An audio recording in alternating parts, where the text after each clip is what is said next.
Last class में देखा था चैप्टर नंबर 15 की कुछ कुछ बातें हम कर रहे थे, तो हमने बात करी थी इंटेंसिटी की। What is intensity?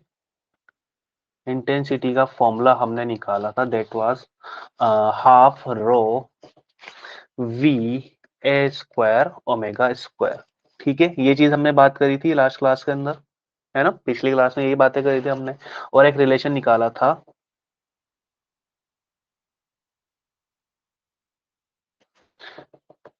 तो रिचार्ज तो करवाना पड़ेगा यार, ठीक है, रिचार्ज तो करवाना पड़ेगा यार। एक तो अब अपन की चल रही है क्लासेस क्या, फ्री ऑफ कॉस्ट, ठीक है। तो गुरु दक्षिणा भी देनी चाहिए कभी कभी, है ना। तो गुरु दक्षिणा इसे ही समझ लिया करो किसी को, कि रिचार्ज करवा लो अपना और क्लासेस ले लो, है ना। यही गुरु दक्षिणा है बस। चलो ठीक है, तो यहां से हमें पता लगा था आई इज इक्वल टू के इंटू एम्पलीट्यूड स्क्वायर हुआ करता था हमारा, ठीक है। फिर हमने इंटरफेरेंस, यस बिल्कुल मनोज, ठीक है, ऐसी बात करना। इसके बाद हमने बात करी थी कंस्ट्रक्टिव एंड डिस्ट्रक्टिव इंटरफेरेंस की। कंस्ट्रक्टिव इंटरफेरेंस जब हुआ करता था तो हमारी जो इंटेंसिटी है वो क्या मिलती थी हमें, maximum, that was under root of I1 plus under root of I2 का होल स्क्वायर। और एम्पलीट्यूड भी हमें क्या मिलता था, maximum, that was AR maximum is equal to mod of A1 plus A2। ये कंस्ट्रक्टिव इंटरफेरेंस में होता था। डिस्ट्रक्टिव इंटरफेरेंस में क्या होता था, हमारी इंटेंसिटी क्या हो जाती थी, minimum, that is under root of I1 minus of under root of I2 का होल स्क्वायर, एंड जो रिजल्टेंट हमारा एम्पलीट्यूड है वो भी क्या था, that is the A1 minus of A2। इस तरीके की बातें करी थी हमने लास्ट क्लास में। हाँ जी, यस एवरीबॉडी, ओके। चलो अब आगे की और बात करते हैं, कुछ क्वेश्चन करते हैं, ठीक है ठीक है ठीक है। कंस्ट्रक्टिव डिस्ट्रक्टिव हम जानते हैं, ये क्वेश्चन ये क्वेश्चन ये भी हो गया था, ये करते हैं। तो टू वेव्स है, इंटेंसिटीज का रेशियो 1:9 है, प्रोड्यूस इंटरफेरेंस, ठीक है। The ratio of the maximum to the minimum intensities we need to find, ठीक है। इंटेंसिटीज का रेशियो हमारे पास है, I1:I2 is given 1:9। यही हमें निकालना है बच्चों। कैसे निकालोगे?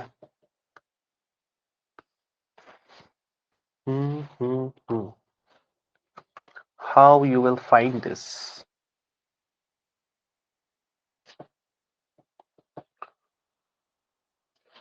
एक रिलेशन देखा था हमने, इंटेंसिटी डायरेक्टली प्रोपोर्शनल होती है किसके, एम्पलीट्यूड के स्क्वायर के।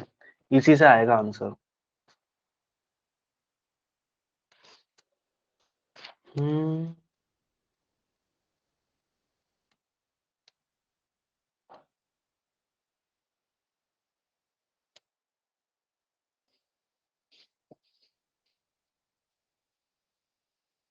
Ratio of intensities maximum to minimum निकालना है, I max I minimum, okay, 4:1।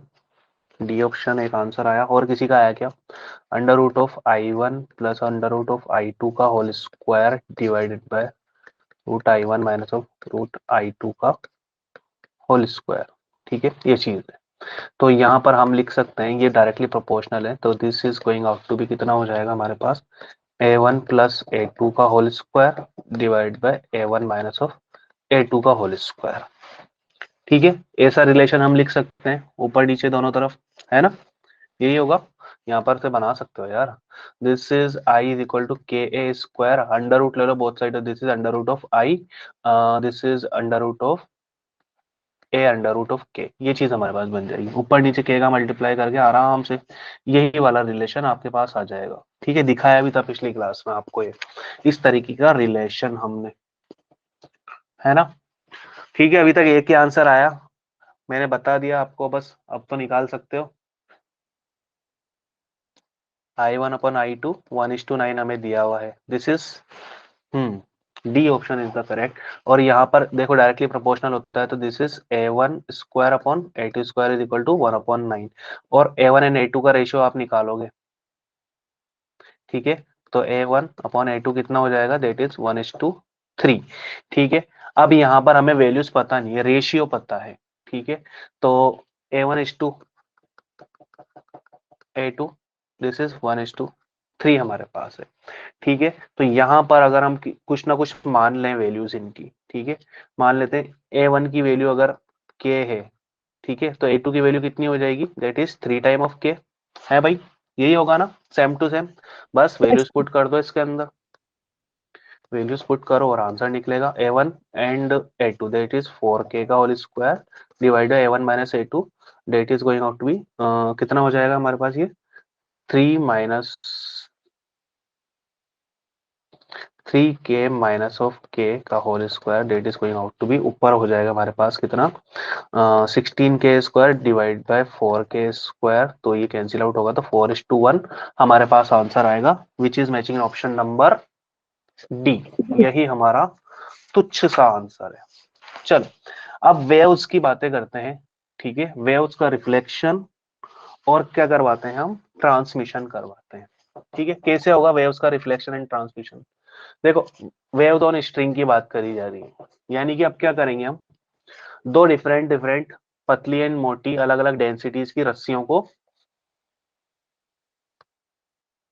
Connect कर देंगे, ठीक है, बांध देंगे एक दूसरे से, ठीक है, ऐसे बांधा, इससे बांधी हमने एक मोटी रस्सी को, ठीक है, पतली से क्या बांध दी हमने, एक मोटी स्ट्रिंग को बांध दिया है, ठीक है। इसमें हमने पल्स क्रिएट करी, ठीक है, तो ये ट्रेवल करते करते आगे जाएगी। अब यहाँ पर मोटी रस्सी है, ठीक है, तो पूरी की पूरी पल्स एकदम से आगे तो नहीं जा सकती, क्योंकि यहाँ पर क्या हो चुका है, मीडियम चेंज हो गया अब, ठीक है ना, पहले पतली थी अब मोटी हो गई, ठीक है, तो कुछ ना कुछ पल्स आगे बढ़ेगी कम अमाउंट में, ठीक है, जो कि क्या कहलाएगी, ट्रांसमिटेड वेव, है ना। ट्रांसमिशन और रिफ्लेक्शन का मतलब समझते हो, है ना। ट्रांसमिटेंस मतलब एक मीडियम से दूसरे मीडियम में चले जाना, रिफ्लेक्शन मतलब वापस से उसी मीडियम में लौट जाना, ठीक है। तो यहाँ पर मोटा पार्टिकल है, बड़ा पार्टिकल है, तो हमारी कुछ ना कुछ वेव पोर्शन रिफ्लेक्ट होके इसी मीडियम में वापस पहुंच जाएगा, ठीक है। तो this is the reflection of wave.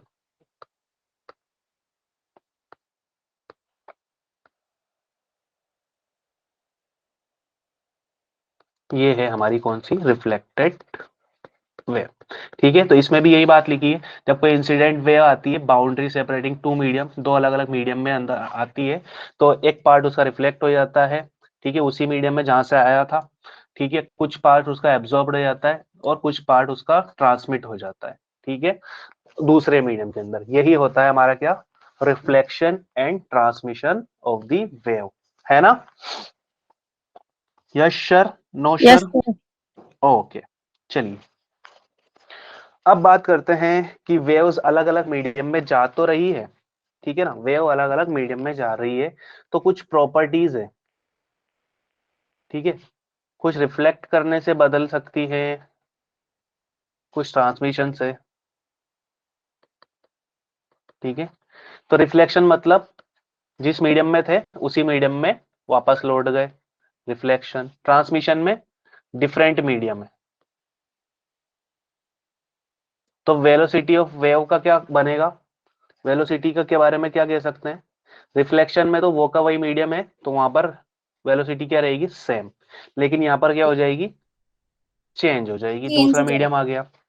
Similarly frequency, frequency किसकी प्रॉपर्टी है, this is the property of source, यानी कि सोर्स नहीं बदल रहा, तो यहाँ पर भी सेम फ्रीक्वेंसी रहेगी, यहाँ पर भी वो की वही कांस्टेंट बनी रहेगी, है ना। सिमिलरली वेवलेंथ की बात करें, तो वेलोसिटी, फ्रीक्वेंसी एंड वेवलेंथ तीनों एक दूसरे से इंटर रिलेटेड है, तो जब फ्रीक्वेंसी सेम हो गई तो वेलोसिटी भी सेम, लेकिन यहाँ पर जैसे ही फ्री वेलोसिटी बदली तो सॉरी वेवलेंथ भी क्या हो जाएगी, यहाँ पर डिफरेंट हो जाएगी, यानी कि चेंज हो जाएगी, ठीक है।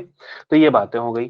फेज डिफरेंस की बात करें, ठीक है, तो फेज डिफरेंस जो होता है, फेज डिफरेंस क्या होता है बताओ, टू वेव्स का एंगल का डिफरेंस, है ना, यही होता है। चलो, तो यस जब सर। कुछ वेव हमारी रेयर मीडियम से डेंसर मीडियम में जाएगी, यानी कि पतली स्ट्रिंग से मोटी स्ट्रिंग में जाएगी, तो उन वेव्स के बीच में फेज डिफरेंस आ जाएगा कितना, पाई का, ठीक है। लेकिन जब डेंसर मीडियम से यानी कि मोटी स्ट्रिंग से पतली स्ट्रिंग के अंदर जाएगी तो फेज डिफरेंस 0 का रहेगा, यानी कि चेंज नहीं होगा। लेकिन जब ट्रांसमिशन होगा, जैसे हमारी ये येलो वाली वेव थी इंसिडेंट, ठीक है ना, इंसिडेंट थी, ठीक है, कुछ ना कुछ ट्रांसमिट हुई तो वैसे की वैसी आगे आगे हमारी वेव बढ़ती जा रही है, तो यहाँ पर फेज डिफरेंस कितना है, that is 0। Similarly amplitude and intensity की बात करें तो ये हमारी चेंज हो जाएगी और ये भी हमारी चेंज हो सकती है, ठीक है। दोनों मीडियम के अंदर वेव का एम्पलीट्यूड और उसकी इंटेंसिटी क्या हो सकती है, चेंज हो सकती है, क्योंकि दोनों ही एक दूसरे से क्या है, इंटर रिलेटेड। अगर इंटेंसिटी बदल रही है तो एम्पलीट्यूड भी बदल जाएगा, एम्पलीट्यूड बदल रहा है तो इंटेंसिटी भी बदल जाएगी। यस और नो, आई बात समझ में? Yes sir. चलो अब बात करते हैं बच्चों रिफ्लेक्शन ऑफ वेव्स की फिक्स्ड एंड से।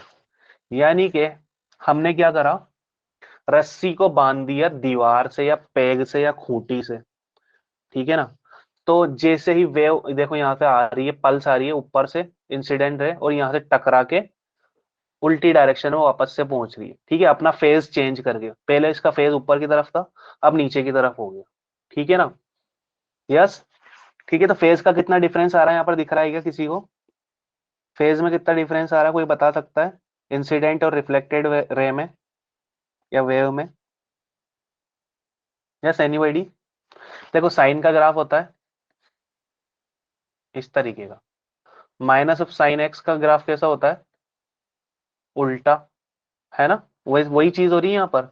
तो दोनों के बीच में साइन एक्स और माइनस साइन एक्स में कितना फेज डिफरेंस होता है, पाई का होता है ना। तो वही चीज हो रहा है यहाँ पर। यस, चलो और आगे बढ़ते हैं। तो बना दी है हमने यहाँ पर चीन की दीवार और उससे बांध दी है हमने एक रस्सी, रस्सी में जनरेट किया एक पल्स, पल्स को भगाया पॉजिटिव एक्स डायरेक्शन में, ठीक है। तो ये दीवार से टकराएगी और अपनी डायरेक्शन चेंज करते हुए वापस से रिफ्लेक्ट हो जाएगी उसी सेम मीडियम के अंदर, ठीक है। यहाँ पर ए आई एम्पलीट्यूड था इंसिडेंस का, और यहाँ पर भी रिफ्लेक्टेड का भी ए ही है, ए आई छोड़ दो, ए ही लिख दो ओनली, ठीक है। तो यहाँ पर जो हमारी एनर्जी है उसका लॉस नहीं होता, नो एनर्जी लॉस, एनर्जी का कोई भी लॉस नहीं हुआ, ठीक है। तो इंसिडेंट रे की या वेव की आप इक्वेशन लिख सकते हो क्या? यस, कौन कौन लिख सकता है?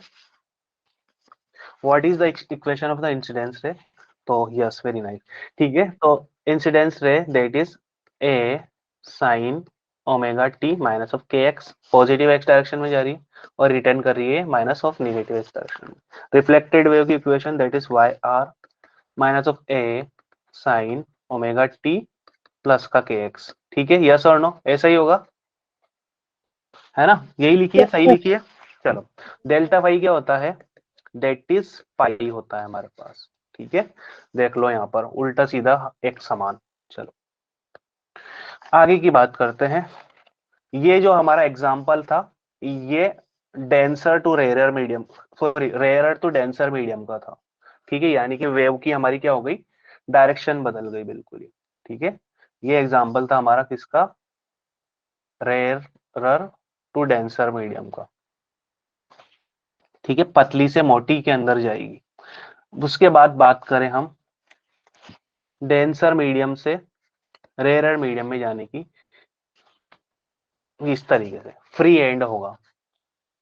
देख रहे हो यहाँ पर रस्सी हमारी क्या है, फ्लेक्सिबल बाउंड्री है, यहाँ पर जिस भी चीज से बंधी होगी वो क्या कर रहा है, ऊपर नीचे हो सकता है, दिख रहा है क्या, है ना। जैसे हमने वेव जनरेट करी तो हमारा ये वाला पॉइंट क्या है, फ्लेक्सिबल है, ऊपर नीचे हो पाएगा, ठीक है। कैसा कहानी हो सकती है ये देखो, एक रस्सी ली मैंने, उसमें वेव जनरेट करी और ये फिक्स बाउंड्री है, तो यहाँ पर क्या लगी हुई है हमारी, एक रिंग से बांध रखा है हमने इसको, ठीक है। तो जैसे वेव यहाँ पर पहुंचेगी तो रिंग भी क्या हो जाएगी, ऊपर हो जाएगी क्या, देखो इस तरीके से रिंग भी ऊपर हो गई, ठीक है। फिर जब ये रिंग नीचे आएगी, है ना, रिंग क्या करेगी, नीचे आएगी, तो सेम टू सेम डायरेक्शन में इसमें वैसी की वैसी पल्प क्रिएट कर देगी, है ना। ऐसे ही हो रहा है क्या, दिख रहा है आपको? देखो यस ऊपर सर। से वापस से रिफ्लेक्ट कर दिया सेम टू सेम, ठीक है, उसी फेज के साथ में, फेज का चेंज भी नहीं हुआ यहाँ पर, ठीक है, तो फ्री एंड में फेज का चेंज हमारे नहीं होता है। ठीक है, यानी कि मोटी स्ट्रिंग से पतली स्ट्रिंग में जब वेव जाती है तो फेज का चेंज रिफ्लेक्शन में नहीं होता है। तो इंसिडेंस रे और रिफ्लेक्टेड रे, ये आ रही थी, ये जा रही थी, कोई बात नहीं, जाने दो इसको, कौन रख सकता है। तो इंसिडेंस रहेगी that is Y initial that is A sine omega T minus of के X and reflected Y are that is A sine omega T plus K X. Just direction हमने क्या कर दी, उल्टी कर दी।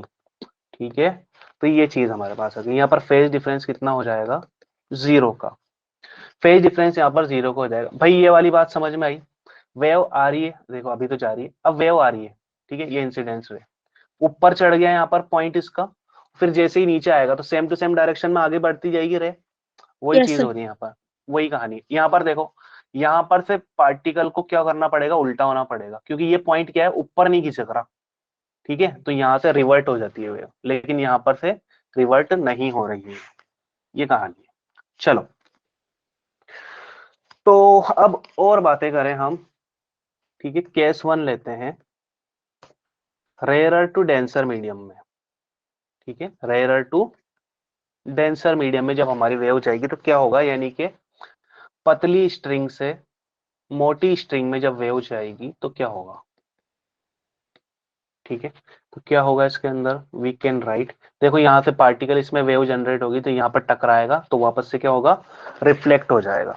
ठीक है ना, तो क्या कहानी होगी, ये पतली वेव स्ट्रिंग वेव जनरेट हुई इसके अंदर, इस मोटी वेव के अंदर पहुंची।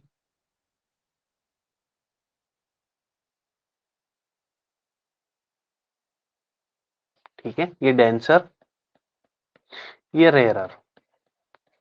ठीक है, वेव इस तरीके से यहां से जा रही है। ठीक है, इसका एम्पलीट्यूड कुछ ना कुछ इंसिडेंट रहेगा, ए आई होगा। ठीक है, अब यहाँ पर जैसे ही इस पॉइंट के ऊपर ये वेव पहुंचेगी, ठीक है, तो डेंसर मीडियम है यानी कि फिक्स्ड पॉइंट की तरह, तो जैसे इससे टकराएगी तो इस वेव का क्या हो जाएगा, रिफ्लेक्शन हो जाएगा। ठीक है, रिफ्लेक्शन हो गया। अब क्या करें, डेंसर यानी कि मोटी रस्सी में भी कुछ ना कुछ तो वेव ट्रांसमिट करेगी, तो उस वेव को हम ट्रांसमिट कराते हैं।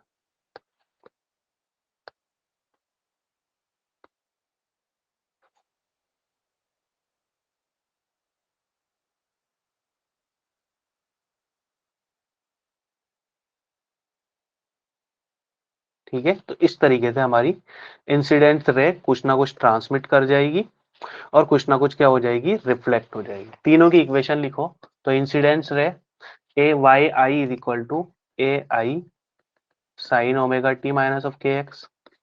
ठीक है, रिफ्लेक्टेड का लिखोगे तो y are is equal to a r sine omega T plus का के एक्स। ठीक है, अब यहाँ पर देखो फेज बदल चुका है बिल्कुल, तो यहाँ पर क्या आएगा, निगेटिव साइन आएगा। सिमिलरली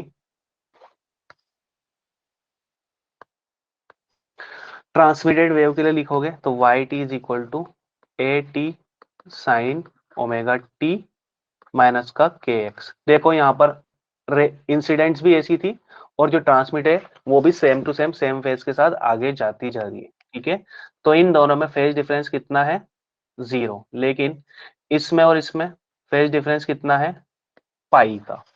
ठीक है, क्लियर सबके कहानी। Yes yes sir. Sir. Yes sir. चलो, अब मोटी स्ट्रिंग से पतली स्ट्रिंग के अंदर वेव ट्रांसफर करवाते हैं हम। ठीक है, तो केस सेकंड लेते हैं, डेंसर से रेयरर मीडियम में। ठीक है, तो इस तरीके की कुछ वेव,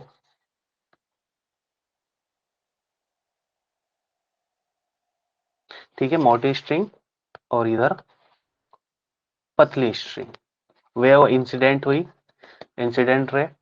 ठीक है, हल्का फुल्का इसका क्या हो जाएगा, ट्रांसमिशन हो जाएगा, सॉरी रिफ्लेक्शन हो जाएगा पीछे की तरफ डायरेक्शन में,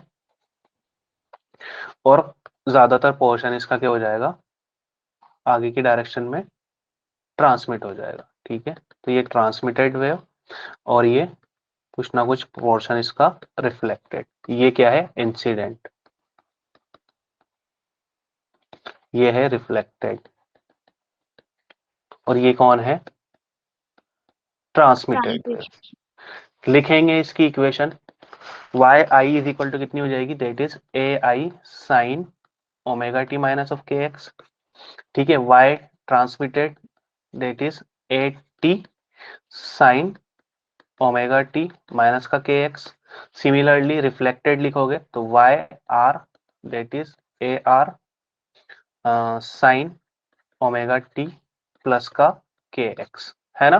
फेज यहाँ पर चेंज नहीं हो रहा है, ठीक है ना, इसलिए निगेटिव साइन यहाँ पर नहीं आएगा। ठीक है, जैसे आ रहा था वैसे का वैसे वापस जा रहा है, क्योंकि ये मोटी स्ट्रिंग है ना। यहाँ पर ये पॉइंट के ऊपर जैसे ही ये वेव आएगी, ठीक है ना, तो ये वाला जो हल्का पॉइंट है वो तो ऊपर उठ जाएगा वेव के साथ में, यानी कि यहाँ पर ये किसकी तरह काम करेगा, फ्री एंड की तरह, है ना। फ्री एंड में हमने देखा था कि वो ऊपर उठ जाता था।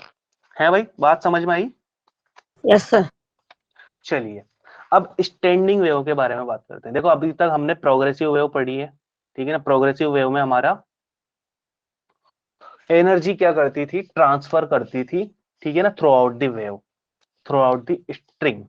लेकिन जब स्टैंडिंग वेव या स्टेशनरी वेव की जब हम बात करेंगे, ठीक है, तो इसमें क्या होगा, इक्वल फ्रीक्वेंसी होगी हमारी वेव की, दो वेव्स की, और एम्पलीट्यूड भी उनका क्या होगा, बराबर बराबर होगा। ठीक है, तो जब दो वेव्स, देखो मैंने सुपर पोजिशन में दिखाया था आपको कि टू वेव्स है, ऐसे आ रही है, इसका एम्पलीट्यूड ए, और एक आ रही है उल्टी इस तरीके से, इसका भी एम्पलीट्यूड ए।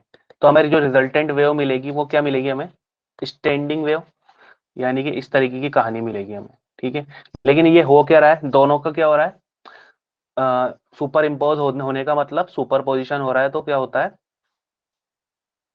इस तरीके की कहानी होती है, ये ए और सेकंड वाला सिमिलर इसके, इस तरीके से।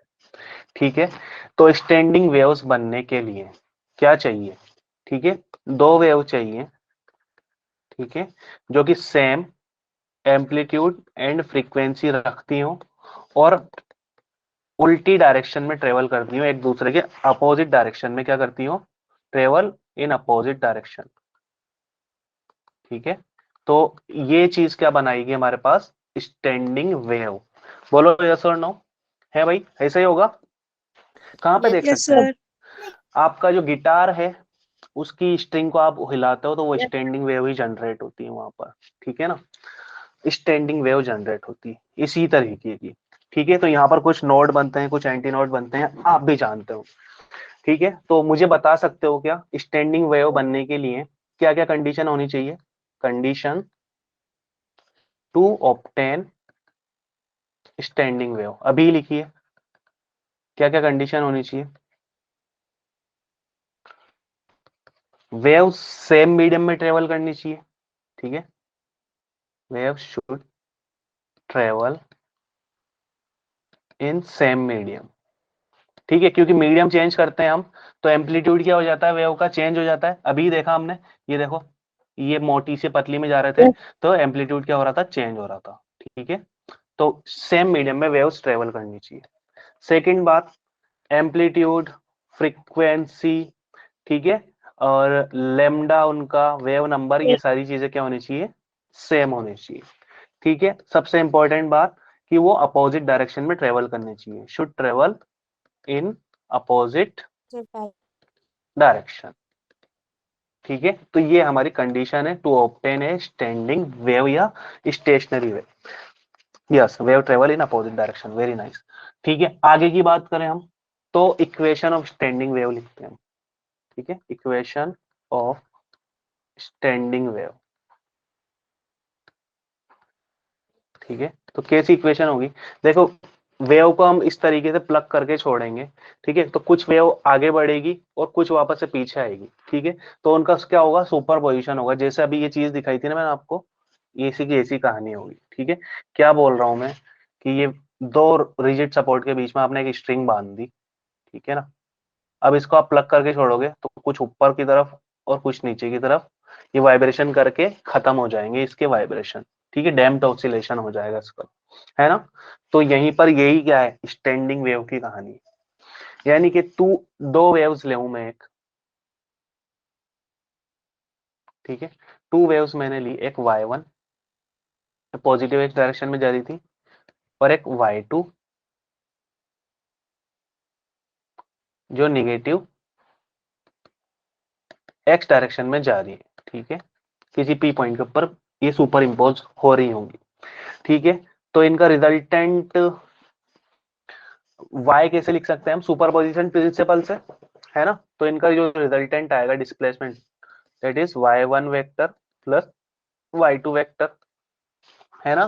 यही करेंगे हम किसी पी पॉइंट के ऊपर इनका रिजल्टेंट डिस्प्लेसमेंट देखने के लिए। इक्वेशन लिखो, तो this is Y are is equal to कितना हो जाएगा हमारे पास, this is going out to be कितना, ए साइन ओमेगा टी,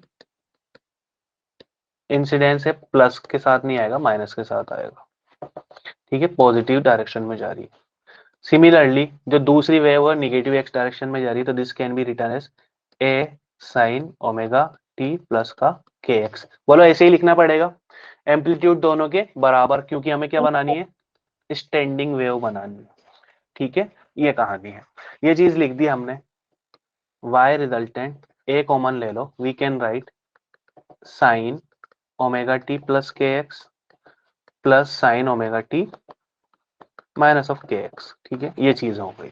अब और चीजें लिखते हैं, तो एक फॉर्मूला पता होगा आपको, नहीं पता तो याद कर लो, sine of A plus B plus sine of A minus B जो होता है वो क्या होता है हमारे पास, टू साइन ए कोस बी होता है।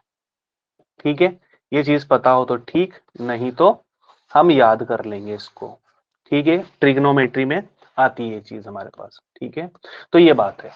अब इसको सेम टू सेम चीज दिख रही है क्या, साइन ए प्लस बी के फॉर्मूले में कैद कर दो इसको, यानी कि sine a plus B plus sine a minus b के फॉर्मूले में कैद कर दोगे तो टू साइन ए कोस बी बन जाएगा हमारे पास ये। ठीक है, तो क्या चीज आएगी यहाँ पर, resultant displacement that is going out to be कितना, टू ए साइन के x cos of omega T. ये चीज हमारे पास आएगी। बेसिक मैथमेटिक्स पढ़ रहे हैं आज बेसिकली हम। ठीक है ना, तो परेशान मत होना, घबराना मत, वेव्स ऑसिलेशन सब पूरी फिजिक्स की मैथमेटिक्स है। ठीक है, परेशान होगे तो नहीं पढ़ पाओगे। ठीक है, इन चीजों से ऊपर आना पड़ेगा हमें। ठीक है भाई, चलो, तो ये कहानी होती है, this is the equation of what, किसकी इक्वेशन है, स्टैंडिंग वेव की। ठीक है, तो हमारी वेव हुआ करती थी superposition of two waves of same amplitude and same frequency travelling in the opposite direction. ठीक है, यहाँ पर कहीं ना कहीं हमें मैक्सिमम डिस्प्लेसमेंट यानी कि पार्टिकल का क्या मिल रहा है, मैक्सिमम एम्पलीट्यूड, और यहाँ पर क्या मिल रहा है, मिनिमम एम्पलीट्यूड। ठीक है ना, तो पार्टिकल का मैक्सिमम एम्पलीट्यूड और मिनिमम एम्पलीट्यूड कहाँ कहाँ होगा, वो इस इक्वेशन से हम फाइंड आउट कर सकते हैं क्या, यस और नो बोलो। Yes sir. है ना, ये होता है हमारा x और ये होता है हमारा y के अंदर। ठीक है, तो कुछ कंडीशन लिखते हैं जिनको बोलते हैं हम स्पेशल कंडीशंस। ठीक है, तो these are the special condition. First लिखते हैं हम मैक्सिमम एम्पलीट्यूड के लिए। ठीक है, पार्टिकल का मीन पोजीशन से मैक्सिमम डिस्प्लेसमेंट क्या होता है, एम्पलीट्यूड। ठीक है, तो फॉर मैक्सिमम एम्पलीट्यूड है सर, ये क्या कह रहा हूं, मैक्सिमम एम्पलीट्यूड तो खुद ही मैक्सिमम होता है, मैक्सिमम एम्पलीट्यूड क्या बोला है। एक बात बताऊं खास, जो हमारी स्टैंडिंग वेव होती है ना, उसमें हर एक पार्टिकल का एम्पलीट्यूड क्या होता है, अलग अलग होता है। ठीक है, अलग अलग होता है, बात समझ में आ रही है। लेकिन जो यस हमारी ट्रेवलिंग वेव होती है उसमें हर एक पार्टिकल का एम्पलीट्यूड क्या होता है, सेम होता है। ठीक है, ट्रेवलिंग वेव कैसे होती थी, ऐसे, ये आगे बढ़ा, ये और आगे बढ़ा, ये और आगे बढ़ा। ठीक है ना, तो हर एक पार्टिकल कहाँ पहुंच रहा है, एक मैक्सिमम एम्पलीट्यूड के पास पहुंच रहा है। लेकिन यहाँ पर सारे पार्टिकल क्या है, ऊपर नीचे ट्रेवल करके खत्म, है ना। तो इसलिए लिखा जा रहा है कि मैक्सिमम एम्पलीट्यूड। चलो, चलिए लिखते हैं, according to this equation we can write the maximum amplitude. Maximum amplitude कब होगा, देखो टाइम तो हमारा बढ़ता ही जाएगा, ठीक है ना। तो डिस्टेंस के साथ में जैसे जैसे हम वेव में आगे बढ़ेंगे, ठीक है, तो कहाँ कहाँ पर मैक्सिमम एम्पलीट्यूड हमें मिल सकता है, ठीक है, वो पोजीशन हम फाइंड आउट करने की कोशिश करेंगे, ठीक है। तो डिस्टेंस के साथ में कहाँ कहाँ पर एम्पलीट्यूड मैक्सिमम हो रहा है, तो यही चीज बताइए हमें, यानी कि साइन ऑफ के एक्स को क्या होना चाहिए, मैक्सिमम, है ना भाई, मैक्सिमम एम्पलीट्यूड के लिए, यस और नो। मैक्सिमम कब होता है, साइन 1 के ऊपर, तो this should be equal to 1, ठीक है। और this is the value of sine of pi by two, sine 1 क्या होता है, साइन पाई बाई टू यानी कि साइन 90 डिग्री, है ना। तो दिस इज के एक्स इज इक्वल टू कितना हो जाएगा हमारे पास, पाई बाय 2, ठीक है, लिख दिया। रिलेशन बनाए जनरल, तो दिस इज के एक्स इज इक्वल टू कितना हो जाएगा, 2n+1 पाई बाई 2, जहां पर हमारा n क्या होना चाहिए, 0 1 2 3 एंड सो ऑन, कुछ भी रख दो, वैल्यू पुट करके देखोगे same to same pi by 2 ही हमेशा मिला करेगा हमें, यानी कि साइन के एक्स क्या हो जाएगा, हमेशा 1 हो जाएगा, ठीक है। चलो, एक चीज और आप जानते थे कि जो k होता है हमारा वो क्या होता है, 2 पाई बाय लैम्डा होता है, और this is multiply by x and this is 2n+1 pi by 2, ठीक है। तो पाई से पाई की धज्जियां उड़ जाएगी, है ना, पाई से पाई की धज्जियां उड़ा दी हमने, तो हमारे पास जो x की वैल्यू आएगी वो कितनी आ जाएगी, this is 2n+1 lambda by 4, यानी कि x हमारा कहाँ कहाँ पर मैक्सिमम एम्पलीट्यूड हमें कहाँ कहाँ पर मिल सकता है, ये मिल सकता है हमें लैम्डा बाय 4 पे, 3 लैम्डा बाय 4 पे, 5 lambda by 4 and so on, yes और नो। देखो ना, यस सर। यहां से लैम्डा बाय 4 पे है ये, और ये सेकंड वाली चीज 3 लैम्डा बाय 4 के ऊपर है, ठीक है, वही कहानी है। मैं बनाऊ के दिखाऊं आपको, तो ये पूरा का पूरा क्या होता है, हमारे पास लैम्डा होता है, यहाँ पर मैक्सिमम एम्पलीट्यूड तो कितना हो जाएगा, लैम्डा बाय 4, ठीक है। उसके बाद यहाँ पर मैक्सिमम एम्पलीट्यूड, तो this is going out to be कितना अगेन, 3 लैम्डा बाय 4, ये चीज है हमारे पास है, ठीक है। तो जहां पर मैक्सिमम एम्पलीट्यूड मिल रहा है हमें, ठीक है, तो वो क्या होता है हमारे पास, दीज पॉइंट्स आर क्या है, एंटी नोड्स, इनको हम बोलते हैं क्या, एंटी नोड, जहां पर हमारा एम्पलीट्यूड क्या है, मैक्सिमम है, दिख रहा है क्या, एंटी नोड, एंटी नोड, है ना। तो इनको कहते हैं हम क्या, एंटी नोड्स। अब टू डिस्टेंस बिटवीन टू, ठीक है, एंटी नोड्स कितनी होगी, बता सकता है कोई, इन दोनों में से एक माइनस कर दोगे तो कितना बचेगा हमारे पास, लैम्डा बाय 2, यस और नो, है ना भाई, ऐसे ही यस होगा। सर। चलिए, मिनिमम एम्पलीट्यूड की बात करते हैं, तो for special case for minimum amplitude, ठीक है, मिनिमम एम्पलीट्यूड कहां पर होगा, देखो, जो हमारा एम्पलीट्यूड होता है ना, वो या तो पॉजिटिव होता है या जीरो होता है, नेगेटिव नहीं होता हमारा एम्पलीट्यूड, हमेशा याद रखना, ठीक है। तो मिनिमम कितना हो सकता है, बताओ, जीरो, है ना, तो यहाँ पर हो जाएगा जीरो, ठीक है। तो जीरो करने के लिए डिस्टेंस के साथ में साइन के x should be equal to what, zero, ठीक है। तो this should be equal to zero, इसका मतलब साइन के एक्स हमारा क्या होना चाहिए, जीरो होना चाहिए। तो यहाँ से रिलेशन बनेगा k x should be equal to N pi, where n is equal to 0 1 2 3, ठीक है। तो के की वैल्यू लिखोगे तो 2 pi by lambda X is equal to N pi, हमारे पास ये हो गया। तो X can be written as this is N lambda by 2, हमारे पास ये चीज हो गई, है कि नहीं, आई बात समझ में सबके, ओके, ठीक है। तो इस पॉइंट्स के ऊपर यानी कि x इज इक्वल टू कितना हो सकता है, जीरो हो सकता है, लैम्डा बाई 2 हो सकता है, 2 लैम्डा बाई 2 हो सकता है, 3 लैम्डा बाई 2 हो सकता है, ठीक है। क्या कह रहा हूं मैं, दो वेव्स मिल रही हैं, ठीक है ना, दो वेव्स हमारी क्या हो रही हैं, मिल रही हैं। तो सबसे पहले तो x is equal to zero के ऊपर ही यहाँ पर ही नोड बन गया, दिख रहा है। उसके बाद थोड़ा सा आगे बढ़ेंगे हम, लेमडा बाई टू पर, यहाँ पर नोड बन गया, फिर वापस से लेमडा यानी कि 2 लेमडा बाई टू के ऊपर नोड बन गया, दिख रहा है क्या? ठीक है ना? यस तो टू कंटिन्यूअस नोड के बीच की जो डिस्टेंस होगी वो कितनी होगी, दिख रही है क्या? Lambda by two. और यहाँ पर कौन होता था? Anti node. यहाँ पर नोड, यहाँ पर नोड, फिर एंटी नोड, फिर नोड। ठीक है, तो ये कहानियां हैं। चल, तो टू रेस्पेक्टिव एंटी नोड और नोड के बीच की डिस्टेंस कितनी होगी, कोई बता सकता है? क्या सर?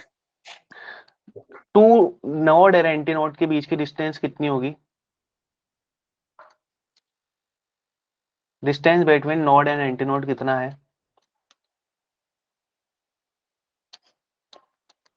दिख रहा है ना यहाँ से? दिख रहा है क्या? What is the distance between node and anti node? Lambda by two. ये तो नोड एंड नोड के बीच की हो गई, इसके बीच की बात करेंगे ना, ये नोड एंड एंटी नोड। ठीक है, तो देखो, ठीक है, वेव बनाऊं मैं हमारी, तो दिस इज इस तरीके से होती है। ये पूरी डिस्टेंस, एक टाइम पीरियड पूरा हो रहा है, तो लेमडा ट्रेवल करती है हमारी वेव, है ना? यहाँ से यहाँ तक कितना ट्रेवल करेगी? This is lambda by two. फिर वापस से यहाँ से यहाँ तक कितना ट्रेवल करेगी? This is again lambda by two. और यहाँ से यहाँ तक कितना ट्रेवल करेगी? Lambda by 4। यस और नो? दिख रहा है ना? यस। चलो, ठीक है, तो ये था हमारा नोड, ये था हमारा एंटी नोड। ठीक है, तो माइनस करके देखोगे तो कितनी वैल्यू आएगी हमारे पास? Distance between A node and antinode is lambda by 4। दिख रही है? देखो ना, ये रही नोड एंड एंटी नोड के बीच की distance, this is lambda by 4। ठीक है, यस सर। चलिए अब और बातें करते हैं कि हमारी जो स्टैंडिंग वेव है वो दिखती कैसे है अलग अलग टाइम के ऊपर। ठीक है, उसमें होता क्या है अलग अलग टाइम के ऊपर। चलो, तो वेव बनाते हैं। ये वेव हमारी wave y is equal to 2a sine के x cos of omega T, ये इक्वेशन थी हमारे पास। ठीक है, ओमेगा की जगह आप क्या लिख सकते हो? 2 पाई बाय टाइम पीरियड, है ना, इनटू स्मॉल टी। यस और नो? ये चीज लिख सकते हैं। Yes sir. जैसे ही शुरू हो रही है तो t इज इक्वल टू 0 और टाइम पीरियड t है, तो यहां से ये इक्वेशन को सोल्व करोगे तो cos 2 pi by T into T, ये तो cos 0 बन जाएगा। cos 0 की वैल्यू कितनी होती है? 1 होती है। ठीक है, तो this is y is equal to कितना? 2a साइन के एक्स। ये चीज हमारे पास बन चुकी। तो इक्वेशन या फिर जो हमारी वेव है वो इस तरीके से दिखेगी कुछ हमें।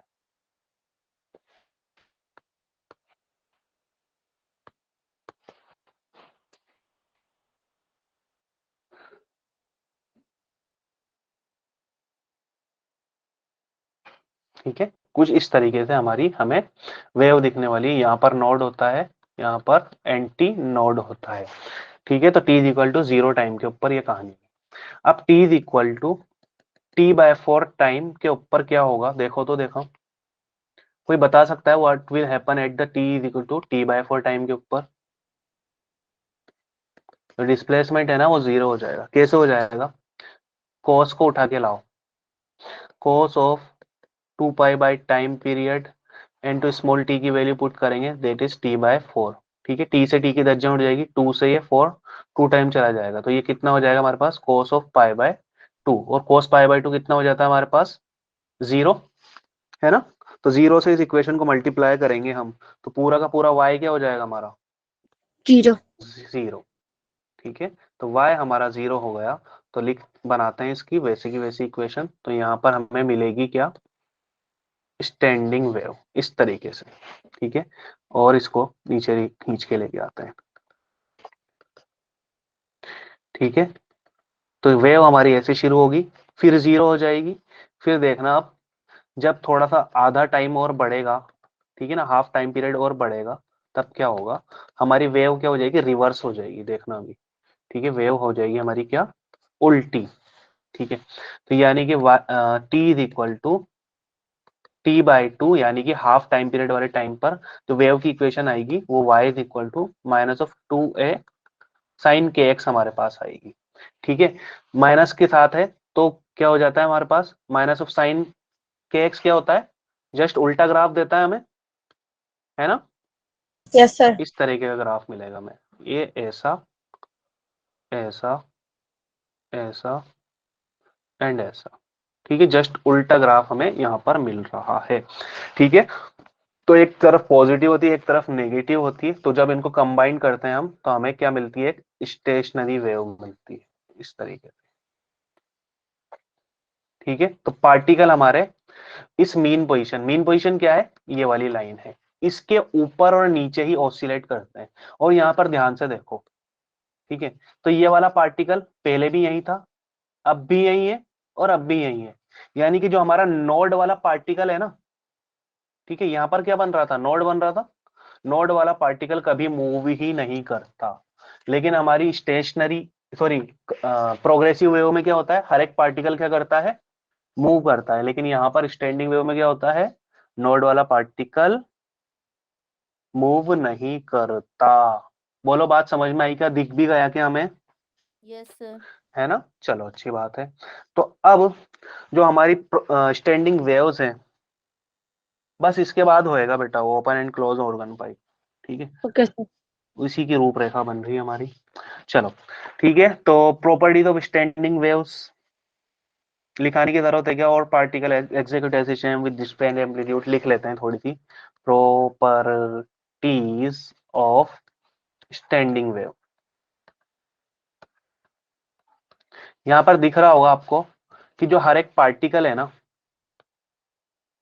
हर एक पार्टिकल, ये पार्टिकल यहां पर, फिर यहां पर पहुंच गया, ये वाला यहां पर था, सबसे नीचे यहां पर पहुंच गया, ठीक है, दिख रहा है। तो यहां पर हर एक पार्टिकल डिफरेंट एम्पलीट्यूड के साथ क्या कर रहा है, एसएचएम कर रहा है, और all particles execute SHM with different different amplitude, ठीक है।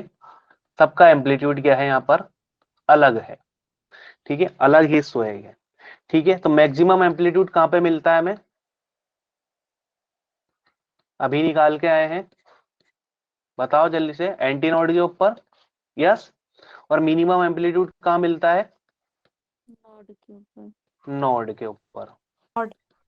यस, ठीक है, ये नोड के ऊपर होता है। और जो हमारे पार्टिकल है ना, पता है, सारे के सारे पार्टिकल एक साथ ही है ना मीन पोजीशन की तरफ पहुंचते हैं, ठीक है। सारे के सारे पार्टिकल को देखोगे तो जैसे ही ये ऊपर से नीचे आया और ये नीचे से ऊपर जाएगा, तो सारे के सारे क्या हो गए, एक साथ मीन पोजीशन के ऊपर पहुंच रहे हैं, क्या दिख रहा है यस ना, सर। ठीक है। यस तो sir. All particle reach there, all particles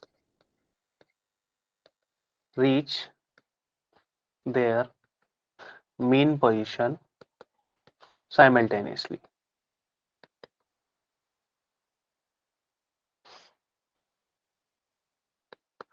ठीक है, एक साथ पहुंचते हैं। तो ये कहानी होती है। चलो, तो ये प्रॉपर्टी हो गई। अब कुछ कुछ डिफरेंस मुझे बता सकते हो क्या प्रोग्रेसिव और स्टैंडिंग वेव के अंदर, प्रोग्रेसिव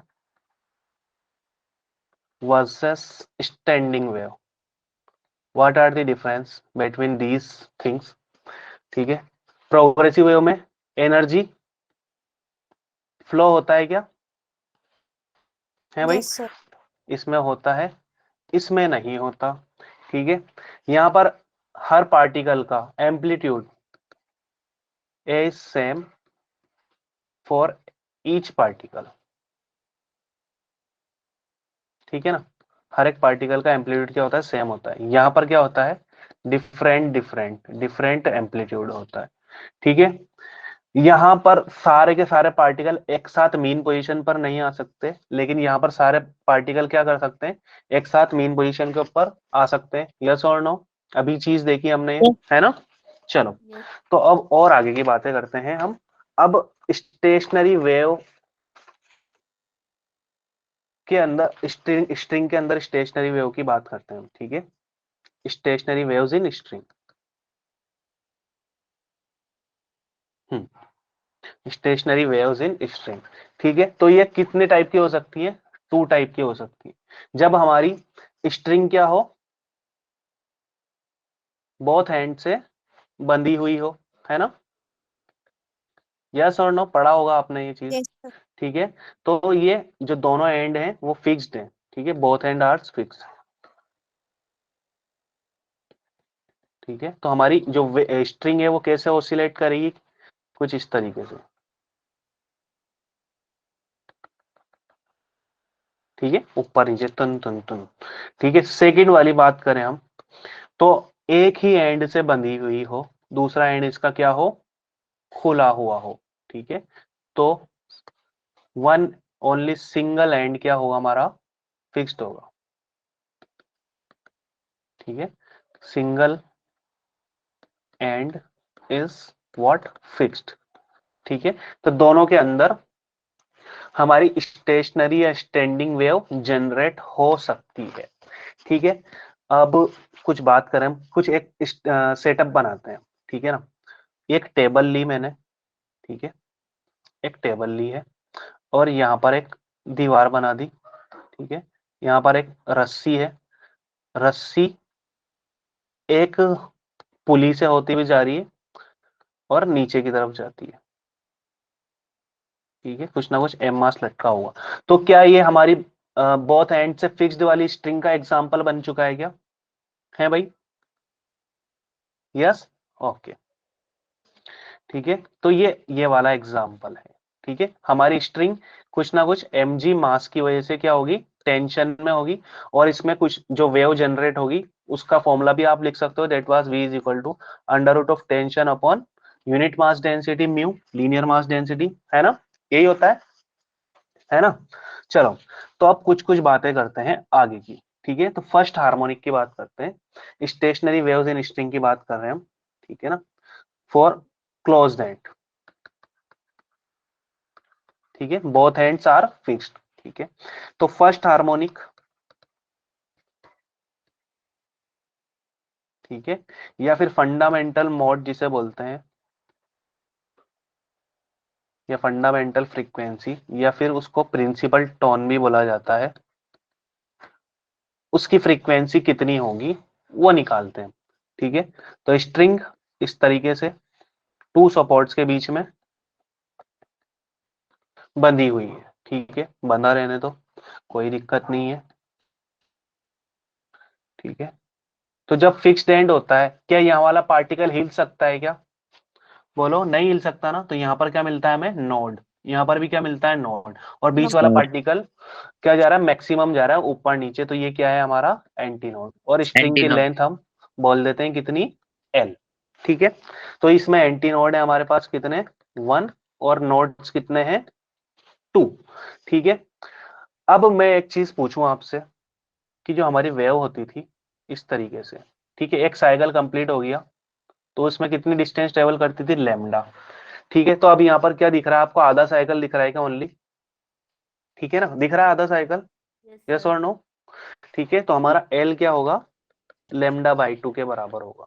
ठीक है, वेवलेंथ के हाफ के बराबर होगी लेंथ ऑफ द स्ट्रिंग। ठीक है, तो this is lambda is equal to कितना हो जाएगा, ट्वाइस ऑफ एल। और आप जानते हो formula velocity of wave is equal to frequency into lambda होता है ना। तो फ्रीक्वेंसी क्या बन जाएगी हमारे पास, that is going out to be F is equal to V by lambda. Lambda कितना आया हमारे पास, ट्वाइस ऑफ एल, तो fundamental frequency F one is going out to be कितना हो गई हमारे पास, V by two L. This is the first harmonic, या फिर फंडामेंटल फ्रीक्वेंसी, फंडामेंटल मोड, या फिर प्रिंसिपल टोन इसको कहा जाता है क्या नहीं, यस, यस सर। ओके। ठीक है भाई, इसको पढ़ क्यों रहे हैं, इससे हम वो ट्यूनिंग फॉर्क होती है ना, उसकी फ्रीक्वेंसी फाइंड आउट कर सकते हैं कि उसमें कितनी फ्रीक्वेंसी जनरेट होगी। ठीक है, इसलिए पढ़ रहे हैं। चलो, और बातें करते हैं, सेकंड हार्मोनिक या फर्स्ट ओवर टोन कैसे निकालते हैं, सेकंड हार्मोनिक या फर्स्ट ओवर टोन। ठीक है, ये कैसे निकलेगा, जब हमारी जो स्ट्रिंग दोनों एंड से बंधी हो, उसमें टू लूप क्रिएट हो जाए। ठीक है ना, स्ट्रिंग बंधी हुई है और इसमें जनरेट हो गए कितने लूप, थोड़ा गंदा हो गया,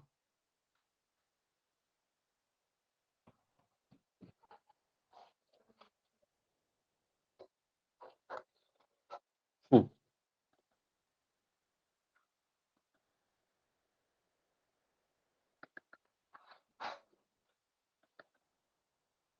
इसके अंदर हो गए कितने लूप क्रिएट, 2 लूप क्रिएट हो गए। यहाँ पर क्या होता है, एंटी नोड, यहाँ पर भी एंटी नोड होता है। और नोड कितने हैं इसमें बता सकता है कोई? ये नोड, ये नोड और ये भी नोड। तो number of nodes 3 and number of anti nodes कितने हो गए, 2 हो गए। स्ट्रिंग की लेंथ अब भी क्या है, L ही हमारे पास है। चलो ठीक है, तो यहाँ पर दिस इज लेमडा बाई 2 हुआ करता था और ये भी क्या होता था, लेमडा बाई 2। ठीक है, तो L कितना बन गया हमारे पास, ट्वाइस ऑफ लेमडा बाई 2, है ना। That is lambda is equal to कितना हो गया, L हो गया हमारे। फ्रीक्वेंसी लिखते हैं, that is going out to be V by lambda. ठीक है, V की वैल्यू V ही रहने दो और लेमडा लिखोगे तो दिस इज 2L बाय, क्या लिख सकते हैं इसको, V is equal to lambda है तो लेमडा की वैल्यू 12 बाय 2 लिख सकते हैं यहाँ पर। ठीक है ना, 2 से 2 कट जाएगा, वापस से V बाय L ही आएगा हमारे पास। तो सेकेंड हार्मोनिक कितना आ गया, F2 आ गया। ठीक है, 2 क्यों लिखा है यहाँ पे, क्योंकि जब हमारी स्टेशनरी वेव इन स्ट्रिंग की हम बात करते हैं, जब वो बोथ हैंड से बंधी होती है, तो ये जो नंबर होता है ना V बाई 2L का मल्टीपल, ये हमें हार्मोनिक का नंबर बताता जाता है। फर्स्ट हार्मोनिक, सेकंड हार्मोनिक, ठीक है, थर्ड हार्मोनिक, ठीक है, इस तरीके से। चलो ठीक है, तो यहाँ पर F2 कितना हो जाएगा, दिस इज 2F1। ठीक है, देखो F1 कितना आ रहा था, V बाय 2L, तो इसमें इससे मल्टीप्लाई हमने कर दिया। तो इसको बोलते हैं कि हम सेकंड हार्मोनिक या फर्स्ट ओवरटोन। आगे की बात करें तो similarly third harmonic, third harmonic या फिर सेकंड ओवरटोन की, ठीक है, तो इसके अंदर हमारी जो स्ट्रिंग है उसमें 3 लूप क्रिएट हो जाते हैं। ठीक है, इसमें हो जाएंगे हमारे कितने लूप क्रिएट, 3 लूप क्रिएट हो जाएंगे।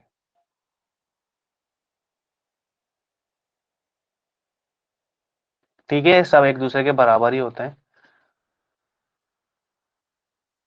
चलो ठीक है, तो स्ट्रिंग की लेंथ L और ये चीज हमारे पास कितनी हो जाएगी, this is again lambda by 2, lambda by 2 and lambda by 2। ठीक है, तो L is going to be कितना, 3 टाइम ऑफ लेमडा बाई 2, ये चीज हमारे पास हो गई। तो lambda is going out to be कितना, 2/3L। ठीक है, तो फ्रीक्वेंसी लिख सकते हैं हम, that is F3 is equal to V by 2L/3।